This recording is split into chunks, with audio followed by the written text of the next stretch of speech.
What the hell? Damn it!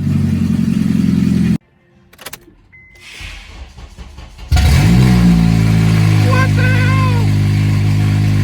Hey guys, Colby coming to you from Muffler Tech, PriusCats.com, and StolenCats.com. Today's video is going to address stolen catalytic converters and how to properly start an insurance claim.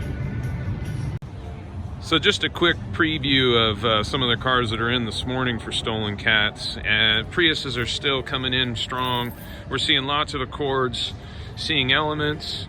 What we don't have this morning are some of the Fords that come in with stolen cats, but this is less about what type of vehicles they are targeting at the moment and more about how to handle an insurance claim to make sure that you get the best service and your vehicle gets fixed properly. Okay, so your catalytic converter has been stolen. You have full coverage, or at least comprehensive coverage on your insurance policy.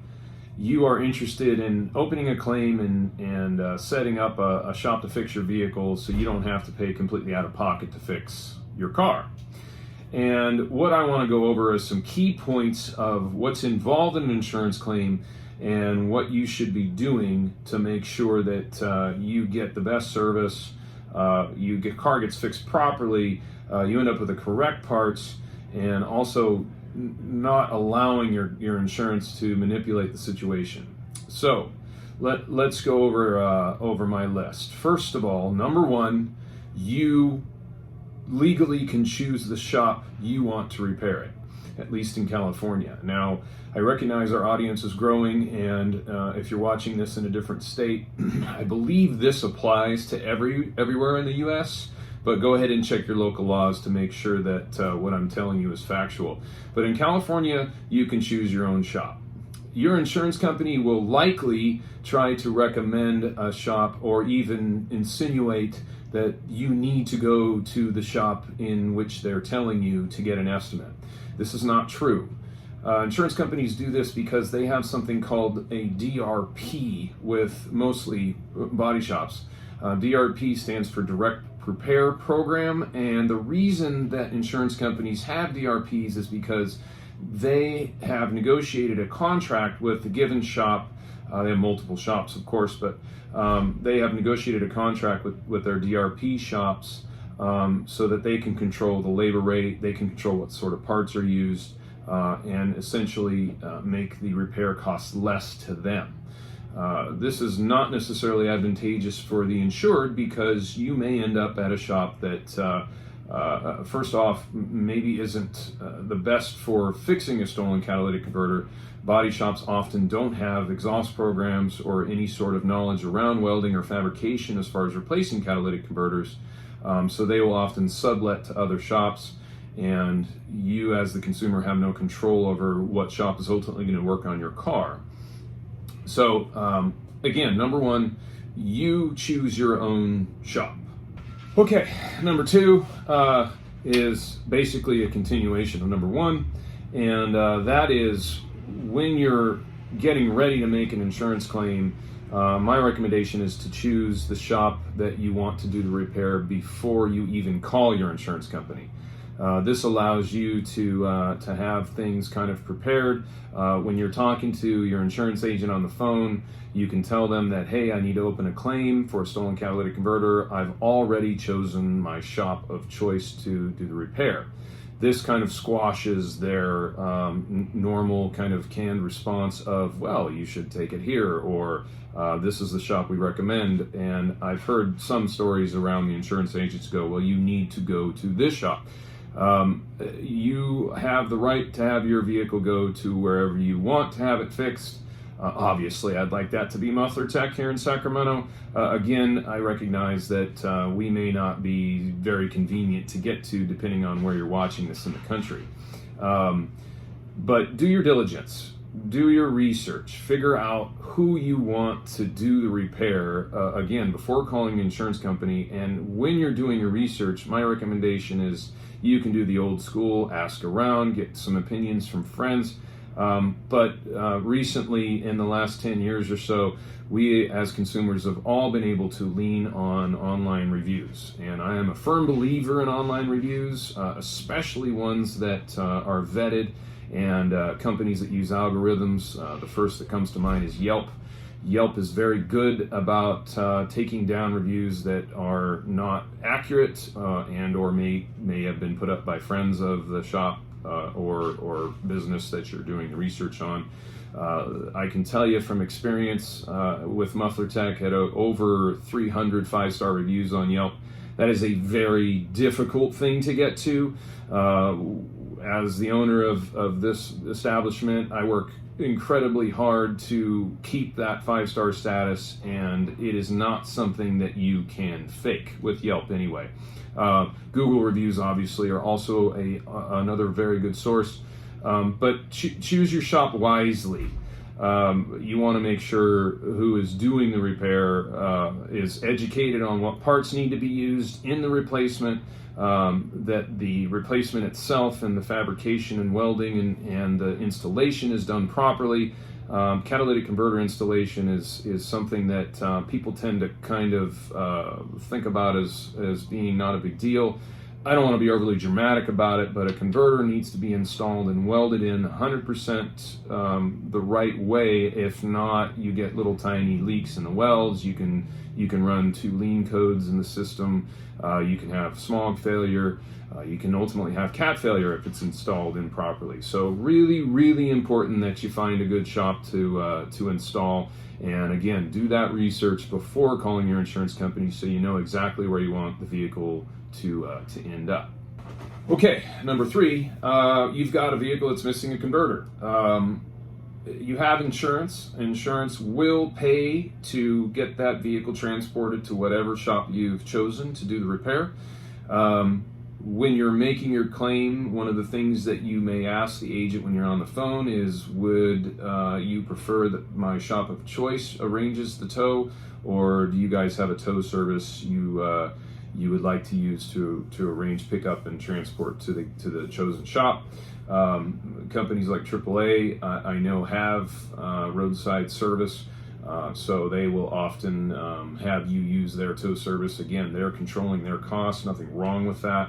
The one thing to know about the tow to the shop is often when it's organized by the insurance company, it is a back burner type situation. In other words, the contracted tow company that is towing your vehicle for the insurance company knows this is, a vehicle sitting in your driveway that's disabled.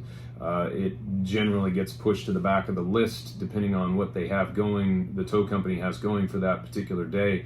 Obviously, somebody that's got a broken down car on the freeway is going to take precedence over your car that's safely in your driveway.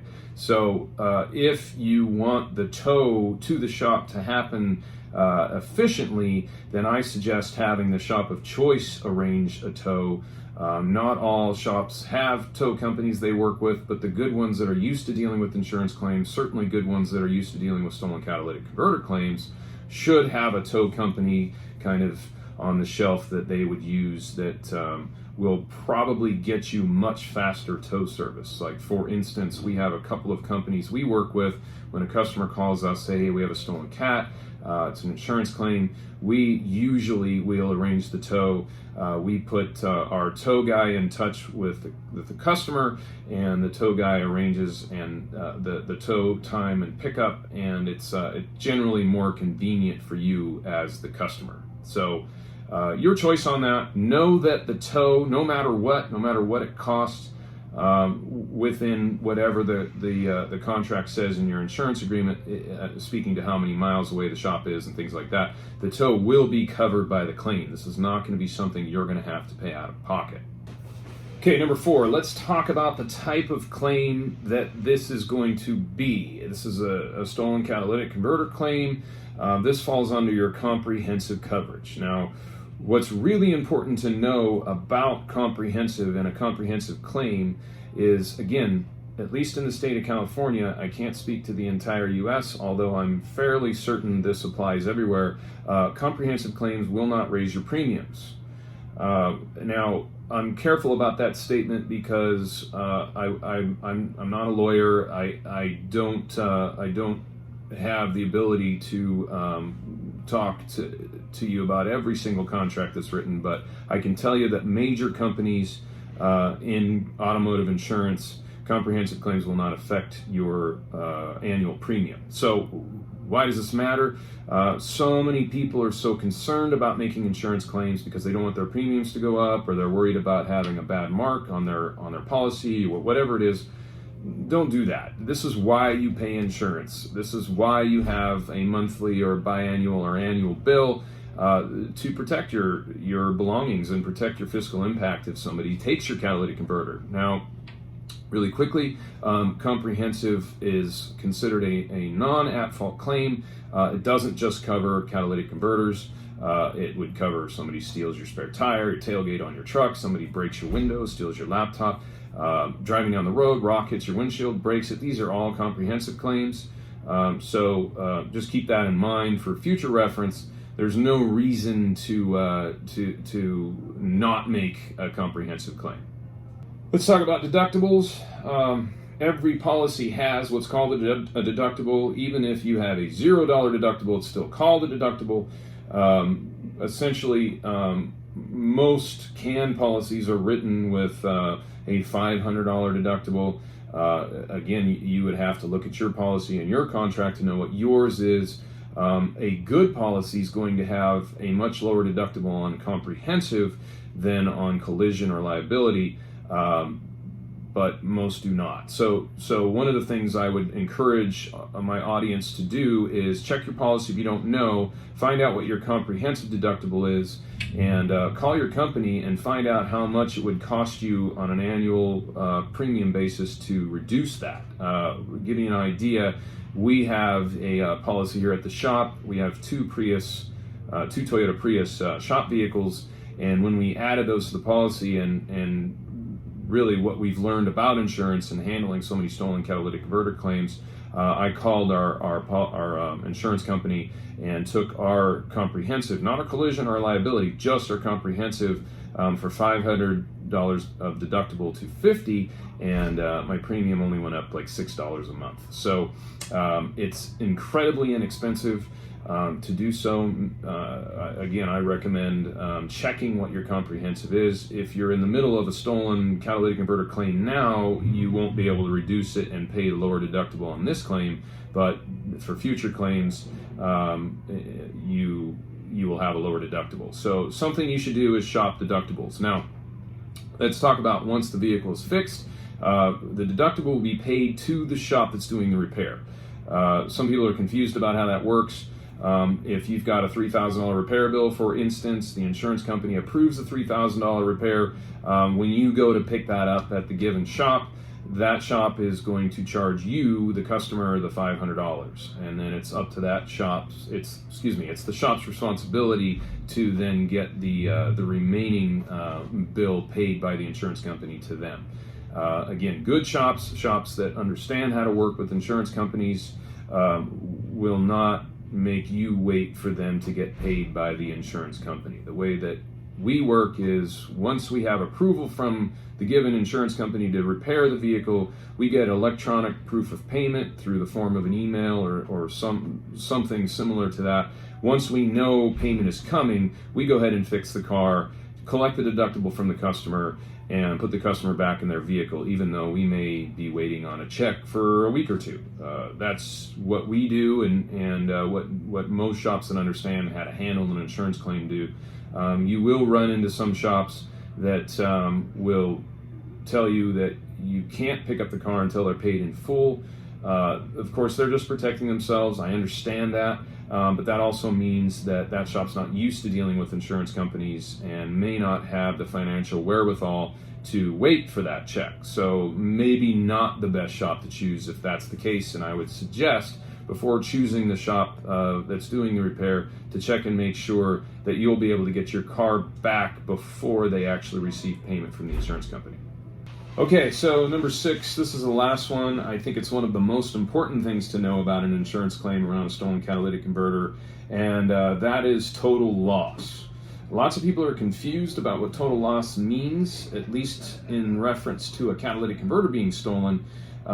Essentially, insurance companies, when they evaluate any claim around damage to a vehicle, theft to a vehicle, they do a valuation of the vehicle itself. So in simple numbers, I'm going to say, let's say we have a vehicle that's experienced a catalytic converter theft that's worth $10,000. And let's say the replacement converter cost $8,200 to fix it. Now, again, I'm pulling these numbers out of the air and I'm doing it for simple math. I can't honestly say I've ever had a vehicle cost $8,200 to fix, speaking to a stolen catalytic converter, outside of a couple of newer diesel pickups. But the point is, for ease of math, we've got a vehicle that the insurance company says is worth $10,000. We've got an $8,200 repair bill.